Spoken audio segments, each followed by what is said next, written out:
Вчера говорихме за нашия прекрасен магазин. Днеска ще говорим за ламинат. Ламинирана подова настилка. Не може да се казва ламиниран паркет. Това нещо дразни хора. Ламинат. Ламинирана подова настилка. Не може всяко нещо, което се кликва, слага се на пода и да се казва ламинирана теракот, ламинирани плочки, ламинирани на баба ви фарчилото. Ламинат.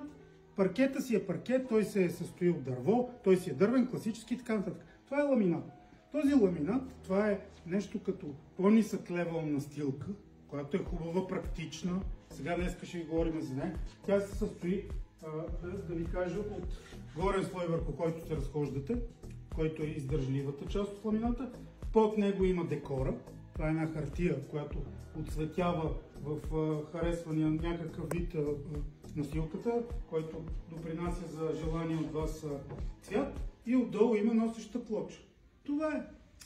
При нас може да намерите ламинирана подова настилка. Отбелязвам ламинирана подова настилка. Не ламиниран паркет.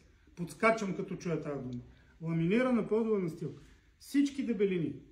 Това са 7, 8, 10, 12 мм, 14 мм даже има. Сега, има водоустойчиви и влагоустойчиви. Водоустойчиви и влагоустойчиви. И ламината бива в различни класове. За домашно ползване, за средно натоварване, за обществено ползване. Нали, това са класовете при ламината.